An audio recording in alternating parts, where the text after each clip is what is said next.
Hello everyone, welcome back to my YouTube channel. आज जो मैं आपको बताने वाला हूँ वो पाइथन का डेटा टाइप्स है। पाइथन के डेटा टाइप्स कितने तरह के होते हैं और कौन कौन से डेटा टाइप हम यूज करते हैं पाइथन में। तो Python contain the following inbuilt data types like integer, float, complex number, Boolean, string. ये स्ट्रिंग है, एसटीआर से हम लोग उसे डिनोट करते हैं। फिर बाइट्स, फिर हम यहाँ पे रेंज यूज करते हैं, लिस्ट यूज करते हैं, टपल यूज करते हैं, सेट करते हैं, फ्रोजन सेट करते हैं और डिक्शनरी करते हैं। ये डिक्शनरी है जो कि डिक्ट से यहाँ पे डिनोट किया मैंने। तो ये सारे डेटा टाइप्स हैं जो कि हम लोग पाइथन में यूज करते हैं। तो सबसे वन बाय वन करके मैं आपको इंट्रोड्यूस करता हूँ कि इंटीजर क्या होता है, फ्लोट क्या होता है, कॉम्प्लेक्स नंबर क्या होता है। बहुत सारे लोगों को पता होगा, लेकिन मैंने यहाँ पे बेसिक से स्टार्ट किया है, तो मैं चाहूंगा कि हर किसी को ये चीज पता हो। तो इंटीजर में जैसे कोई भी नंबर होता है, अगर उसमें डेसिमल नहीं है तो वो नंबर हम क्या करते हैं, उसे इंटीजर कहते हैं। जैसे x इक्वल टू 10 है, तो मैं अगर प्रिंट करता हूँ x को और यहाँ पे प्रिंट कर रहा हूँ type of x. Type of x क्या करता है, किसी भी डेटा टाइप को बताता है कि कोई भी वेरिएबल में अगर हम कोई भी चीज सेव कर रहे हैं तो उसका डेटा टाइप क्या है। तो जब मैं इसे रन करूंगा तो आप देखोगे कि इसका जो हमारा इंटीजर है वो 10 आया, यहाँ पे प्रिंट हो गया। और ये क्लास क्या है, यहाँ पे इंटीजर होता है। क्लास क्या होता है, क्लास हमारा यहाँ पे डेटा टाइप बता रहा है कि ये डेटा टाइप हमारा इंटीजर है। आगे मैं बताऊंगा आपको कि क्लास होता क्या है एक्चुअल में पाइथन में। आप देखोगे यहाँ पे कि मैंने यहाँ पे 10.5 लिया है जो कि हमारा फ्लोट वैल्यू होगा, और इसको जब मैं प्रिंट करूंगा तो यहाँ पे आप देखोगे इसका टाइप भी यहाँ पे फ्लोट आएगा। तो यहाँ पे ये फ्लोट है, डेसिमल नंबर को फ्लोट करते हैं हम लोग पाइथन में। अब यहाँ पे x इक्वल टू मैंने कन्हैया लिखा है, यहाँ पे मैंने यहाँ पे डबल कोटेशन में यहाँ पे कन्हैया को लिखा है। आप चाहो तो सिंगल कोटेशन में भी लिख सकते हो। स्ट्रिंग को हम लोग पाइथन में सिंगल कोटेशन और डबल कोटेशन के अंदर हम लिख सकते हैं। अगर मैं इसको रन करूंगा तो आप देखोगे कन्हैया प्रिंट हो गया। ये जो कन्हैया प्रिंट हुआ है, इसका अगर टाइप चेक करना है तो मैं यहाँ पे अगर लिख दूं प्रिंट टाइप ऑफ एक्स, तो आप देखोगे कि कन्हैया के नीचे एस टी आर आ गया, जो कि बताएगा कि ये स्ट्रिंग वैल्यू है, हमारे पाइथन का स्ट्रिंग डेटा टाइप है। मैंने यहाँ पे कन्हैया के बाद जब यहाँ पे एक स्ट्रिंग लिखा है तो मल्टीपल लाइन स्ट्रिंग लिखा है। मल्टीपल लाइन स्ट्रिंग कभी भी कोई भी वेरिएबल में सेव करना होगा तो आपको 3 कोटेशन में आपको उसको क्या करना पड़ेगा, सेव करना पड़ेगा। आप देखोगे मैंने यहाँ पे सिंगल कोटेशन का यूज किया है, 3 सिंगल कोटेशन का, या फिर आप 3 यहाँ पे डबल कोटेशन का यूज कर सकते हो। यहाँ पे स्टार्ट कर सकते हो 3 डबल कोटेशन, और डबल कोटेशन का यहाँ पे लास्ट में क्या कर सकते हो, 3 डबल कोटेशन का आप यहाँ पे एंडिंग कर सकते हो। मैंने यहाँ पे सिंगल कोटेशन यूज किया है, जैसे कि मैंने बताया आपको कि स्ट्रिंग में आप सिंगल कोटेशन और डबल कोटेशन दोनों यूज कर सकते हैं। अगर मैं इसे रन करूं तो आप देखोगे 3 लाइन यहाँ पे क्या हो गया, यूज हो रहा है, और 3 लाइन का डेटा यहाँ पे प्रिंट हो रहा है। अगर आप यहाँ पे सिंगल कोटेशन में करोगे तो क्या होगा, यहाँ पे इशू होगा और आपको यहाँ पे एक एरर देखने को मिल सकता है। जैसे मैं यहाँ पे अगर रन करूंगा तो आपको यहाँ पे इनवैलिड स्कैनिंग स्ट्रिंग आ रहा है। तो ये वैल्यू इसलिए आ रहा है क्योंकि मल्टीपल इस यहाँ पे जब भी यूज करते हैं तो मल्टीपल के लिए हम लोग यहाँ पे 3 कोटेशन स्टार्ट करते हैं, 3 कोटेशन का एंडिंग करते हैं। तो यहाँ पे मैं 3 कोटेशन ले लिया हूँ। अब मैं यहाँ से क्या करता हूँ, 3 कोटेशन हटा देता हूँ और मैं यहाँ पे 3 कोटेशन से स्टार्ट कर देता हूँ। ये यहाँ पे ऑटोमेटिक क्या करता है, जुपिटर सजेस्ट करता है 3 स्टार्ट करेंगे तो अपने आप एंडिंग भी दे देता है, जो कि हमारा काम आसान करता है जुपिटर से। अब मैं इसे वापस से रन करूंगा तो देखोगे आप कि यहाँ पे हमारा 3 लाइन का यहाँ पे स्ट्रिंग प्रिंट हो चुका है। कॉम्प्लेक्स नंबर जैसे कि आप लोग 10th 11th और 12th क्लास में पढ़े होंगे, आई और जे के फॉर्मेट में जो भी नंबर होता है उसे कॉम्प्लेक्स नंबर कहते हैं। जैसे मैं यहाँ पे जो लिखा हूँ 10, आई लिखने की जरूरत नहीं होती है, लेकिन आपको जे हमेशा लिखना पड़ेगा अगर आपको बताना है कि हमारा नंबर कॉम्प्लेक्स नंबर है। तो अगर आप जे नहीं लिखोगे तो आपका यहाँ पे एरर आएगा और वो आपका प्रिंट नहीं होगा। आप देखोगे कि x equal to 10 plus 5j लिखा हूं, और जब मैं इसे प्रिंट करूंगा तो आप देखोगे ये कॉम्प्लेक्स प्रिंट हुआ, और ये हमारा क्या है, यहाँ पे 10 प्लस 5j यहाँ पे प्रिंट हो गया है। तो ये हमारा कॉम्प्लेक्स नंबर है यहाँ से। अब यहाँ से बुलियन के बारे में कि ट्रू और फॉल्स जो होता है वो बुलियन होता है। मैं इसे जब ट्रू प्रिंट करूंगा तो आप देखोगे ये प्रिंट हो गया। अगर मैं इसका डेटा टाइप चेक करूंगा तो फॉल्स भी हमारा बुलियन होता है, तो इसका जो डेटा टाइप आएगा वो बुलियन आएगा। तो ये हमारा क्या है, बुलियन डेटा टाइप होता है, ट्रू और फॉल्स। इसके बाद जो 0 1 ये सब जो होता है वो बिट होता है। तो मैं इसे जब रन करूंगा तो ये आपको इंटीजर ही देगा, लेकिन हम यहाँ से इंटीजर को डेटा यहाँ पे टाइप कास्टिंग कर दिए। अगर मैं ये बाइट यहाँ पे यूज नहीं करता, जो मैं यहाँ पे बाइट्स यूज किया हूँ, ये क्या करेगा, सॉरी बिट्स से बाइट्स आप जो भी प्रोनाउंस करते हैं, मैं यहाँ पे इसको जब वापस रन करूंगा तो ये इंटीजर देगा। लेकिन आपको कभी भी अगर बिट्स में कन्वर्ट करना होगा सो आपको यहाँ पे डेटा कन्वर्जन करना पड़ता है। डेटा टाइप कन्वर्जन करने के लिए आपको यहाँ पे बिट्स लिखना पड़ेगा, और वापस से इसको रन करेंगे तो ये बिट्स आपको यहाँ पे देखने को मिल जाएगा। अब आगे जब देखोगे आप तो मैंने यहाँ पे एक रेंज लिखा है। रेंज हमारा कोई एक स्पेसिफिक डेटा टाइप नहीं है, लेकिन हाँ एक तरह का डेटा टाइप ही बोल सकते हो आप, कि आपको किसी रेंज के बिटवीन का नंबर देता है। जैसे आप यहाँ देखोगे कि रेंज में मैं 1 से स्टार्ट कर रहा हूँ और 10 तक प्रिंट कराना चाहता हूँ, तो ये 10 तक प्रिंट नहीं करता है, जो लास्ट जो नंबर होता है उससे एक कम तक प्रिंट करता है। स्टार्ट तो 1 से करेगा लेकिन 10 से पहले तक प्रिंट करेगा। जब मैं इसे रन करूंगा तो आप देखोगे कि यहाँ पे 1 से 10 तक प्रिंट किया और इसका क्लास टाइप रेंज आ रहा है, मतलब ये रेंज डेटा टाइप का है। यहाँ पे मैंने एक बस क्या किया है, रेंज को मैं यहाँ पे लूप में चला रहा हूँ। लूप के बारे में मैं आगे आपको डिस्कस करूंगा। जैसे कि मैंने यहाँ पे 4i इन रेंज लिखा है, तो 4i इन रेंज का मतलब जितने भी रेंज में नंबर होंगे वो हमारे एक लाइन में प्रिंट हो जाएंगे। जैसे यहाँ पे प्रिंट नहीं हुए एक लाइन में, बस यहाँ पे रेंज आपको दिखा दिया गया कि 1 से 10 तक का रेंज है। वो नंबर अगर प्रिंट करेंगे तो आप देखोगे यहाँ पे कि 1 से लेकर 10 तक का नंबर प्रिंट हुआ है, लेकिन यहाँ पे देखोगे आप कि यहाँ 10 नहीं 11 लिखा गया। जैसे कि मैंने आपको बताया कि 10 अगर लिखोगे तो वो 9 तक आपको प्रिंट करेगा। अगर मैं यहाँ पे 10 लिख दूं तो आपको मैं एक बार 10 लिख के भी दिखाता हूँ। यहाँ पे देखोगे ये 9 तक आपको यहाँ पे प्रिंट करके दे देगा। तो ये होता है हमारा क्या, रेंज डेटा टाइप। अब इसके बाद मैं आता हूँ जो कि हम लोग बहुत ज्यादा यूज करते हैं अपने डेटा एनालिटिक्स में, लिस्ट हो गया, अपना टपल हो गया, सेट हो गया, डिक्शनरी हो गया। तो लिस्ट क्या होता है, लिस्ट हमारा क्या होता है, स्क्वायर ब्रैकेट के अंदर मल्टीपल एलिमेंट्स को कॉमा सेपरेट करके लिखते हैं।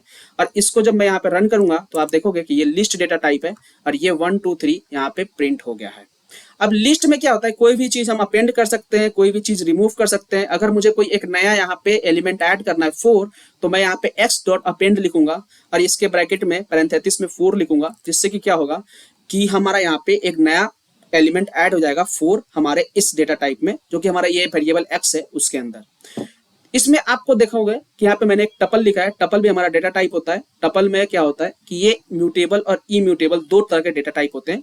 म्यूटेबल डेटा टाइप का मतलब होता है जो कि हमारा चेंज हो सकता है, और इम्यूटेबल जो डेटा टाइप होता है वो हमारा कभी चेंज नहीं होता है। चेंज होने का मतलब जैसे 1 2 3 में मैंने यहाँ पे अपेंड किया 4 को, तो वो डेटा टाइप जो वेरिएबल था वो चेंज हो गया और उसका जो वैल्यू हो गया 1 2 3 4 हो गया। लेकिन अगर वो टपल होता तो हम उसमें अपेंड नहीं कर पाएंगे, ये इम्यूटेबल होता है। अगर मैं इसे रन करूं तो आप देखोगे कि टपल जो है 1 2 3 यहाँ प्रिंट हुआ है, लेकिन जैसे ही अपेंड करने का कोशिश करेंगे तो यहाँ पे एक एरर आ जाएगा और ये बताता है कि आप इसमें टपल में आप अपेंड नहीं कर सकते।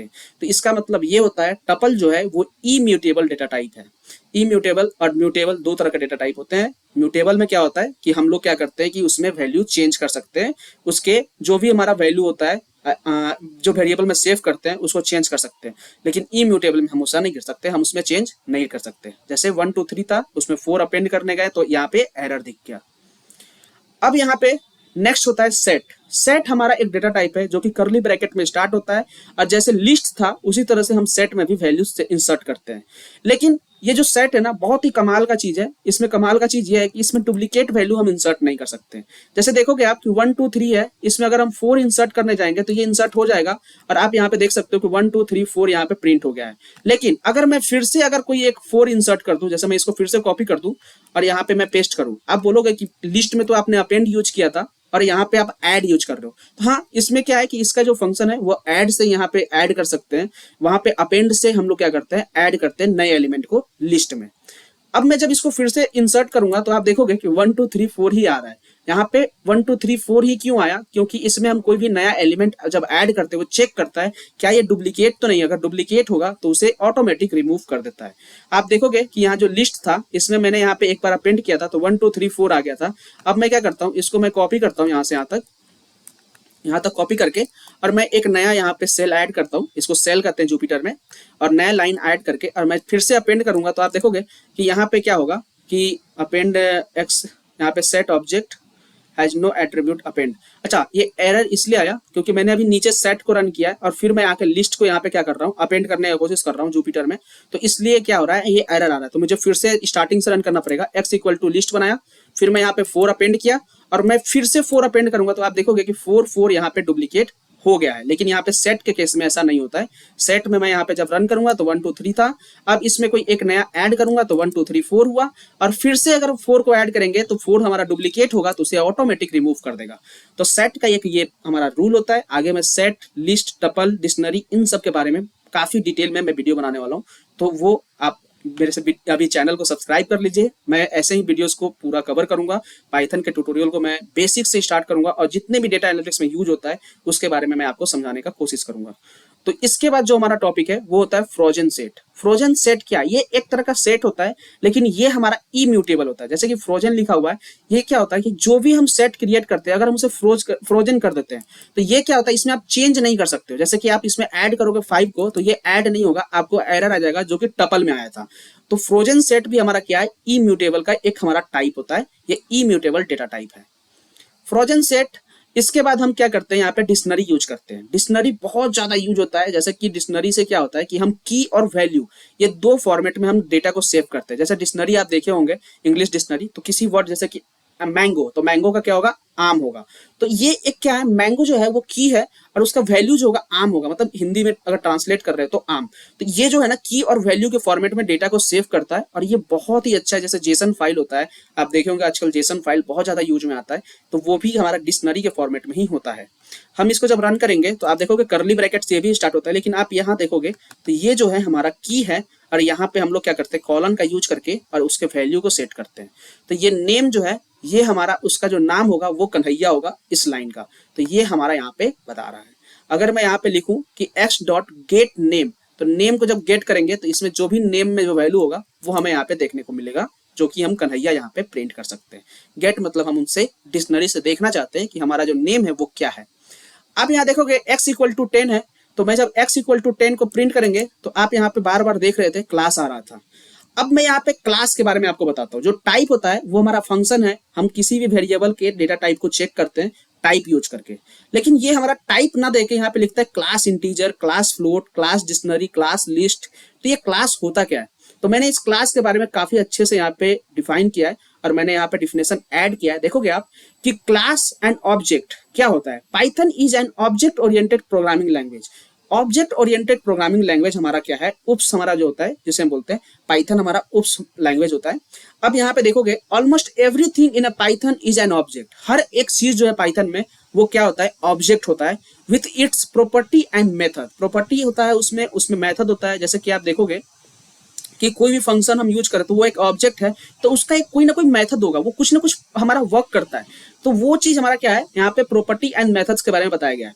अ class is like an object constructor और a blueprint for creating an object. किसी भी ऑब्जेक्ट को क्रिएट करने के लिए एक ब्लूप्रिंट की तरह काम करता है हमारा क्लास। जैसे कि मान लो कि हम एक ऑब्जेक्ट बना रहे हैं जो कि हमारा वेरिएबल है x है, उसमें हम इक्वल टू 10 लिए, तो 10 जो है वो इंटीजर है और इंटीजर जो है वो क्लास है।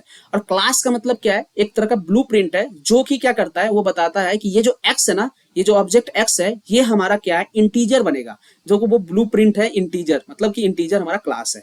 तो इस तरह से आप समझोगे तब जाके आप कोई भी चीज को डिफाइन कर पाओगे और आप आगे आप अपने लर्निंग में क्या होगा कि आपको अच्छा लगेगा सीखने में, कि आप एक एक छोटे छोटे चीजों को सीखते जाओगे तो समझ में भी आएगा। आप अगर कोई चीज भी आप भूलोगे तो आप गूगल करोगे, गूगल करो, गूगल करके आप सीखो। आजकल चैट जीपीटी है, उनका भी हेल्प लो और उनसे भी आप वहां से सीख सकते हो। यहाँ पे मैंने एक चीज और लिखा है, you can also use integer class to convert other type to the integer. Other type to integer कहने का मतलब इंटीजर जो है वो क्लास है और किसी अदर टाइप को अगर हम चाहते क्या है कि उसे हम कन्वर्ट करें इंटीजर में। जैसे कि आप देखोगे कि मैं यहाँ पे 10.5 हमारा फ्लोट है, अब हम उसको क्या करना चाहते हैं, कन्वर्ट करना चाहते हैं इंटीजर में। तो यहाँ पे इंटीजर हम क्या किए, यूज किए, जो कि क्लास है हमारा।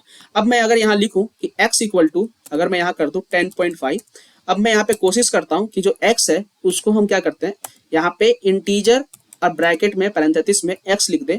और अब हम चेक करेंगे, प्रिंट करेंगे, प्रिंट, और यहाँ लिखेंगे टाइप ऑफ x। x का टाइप चेक करेंगे कि x का टाइप क्या था, और लास्ट में हम फिर यहाँ पे लिखेंगे प्रिंट टाइप ऑफ y। और अब हम इसको रन करेंगे तो आप देखोगे पहला जो x है वो फ्लोट था, लेकिन हमारा यहाँ पे क्या किया, हमने इंटीजर क्लास का यूज किया और उसका ब्लूप्रिंट जो था, ब्लूप्रिंट मैंने एक वर्ड यहाँ पे लिखा था, ऑब्जेक्ट का कंस्ट्रक्टर है क्लास, तो ये इंटीजर को क्या किया, सॉरी फ्लोट को क्या किया, उसे इंटीजर में कन्वर्ट कर दिया। और यहाँ पे इसी को हम कहते हैं डेटा टाइप कन्वर्जन।